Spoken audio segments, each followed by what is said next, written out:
In this video, we talk about conformal mappings of surfaces and second fundamental form of a surface patch.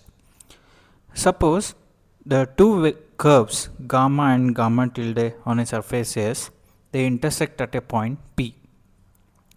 The angle of intersection between these two curves at the point P is denoted by theta. So this angle is defined using the tangent vectors gamma dot and gamma tilde dot.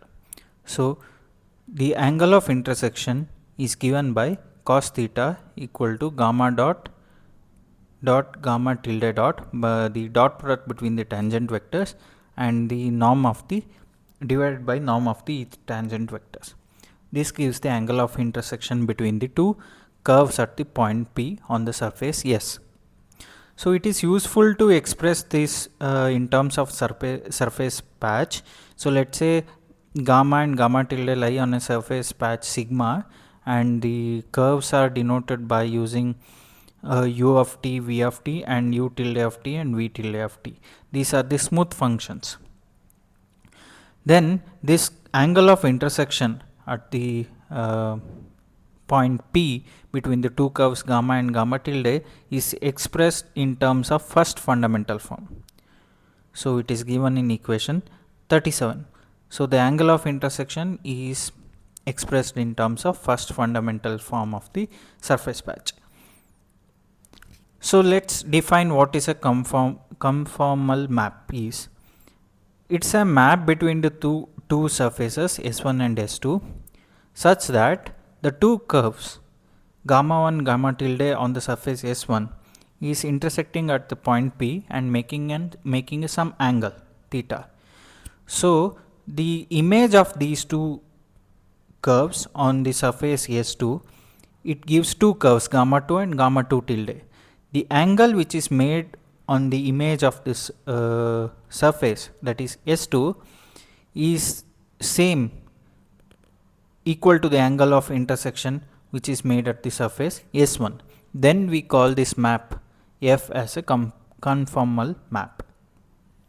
So there is a theorem regarding this, that a local diffeomorphism from S1 to S2 is conformal if and only if the first fundamental form on the surface S1 is proportional to the first fundamental form on the surface S2. This is the theorem which one can prove. So now we'll come to second fundamental form. So the second fundamental form defines the curvature of a surface.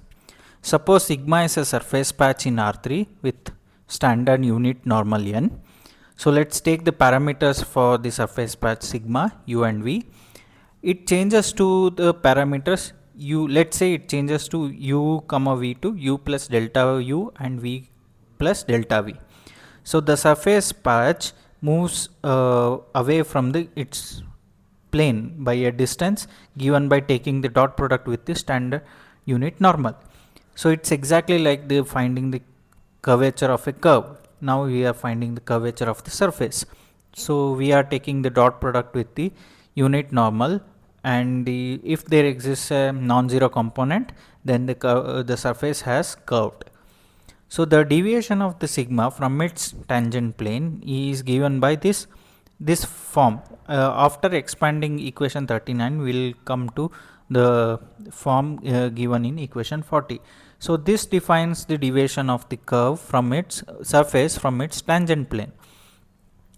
So here the L is given by the second derivative with respect to the parameter u, and the second derivative with respect to u and v, and second derivative with respect to v parameter v. So all these quantities, by taking inner dot product with the standard normal vector, gives you this L, M and N. So if we take the small parameter change, then we call this expression L du square plus 2m du dv plus n dv square as the second fundamental form of the surface patch. So this is exactly looks like first fundamental form of the surface. Now we are defining the second fundamental form. The first fundamental form gives you the dot product, how dot product is defined on the surface. Now the second fundamental form tells you how the surface, the curvature of the surface of the surface patch, that is given by the second fundamental form. Thank you.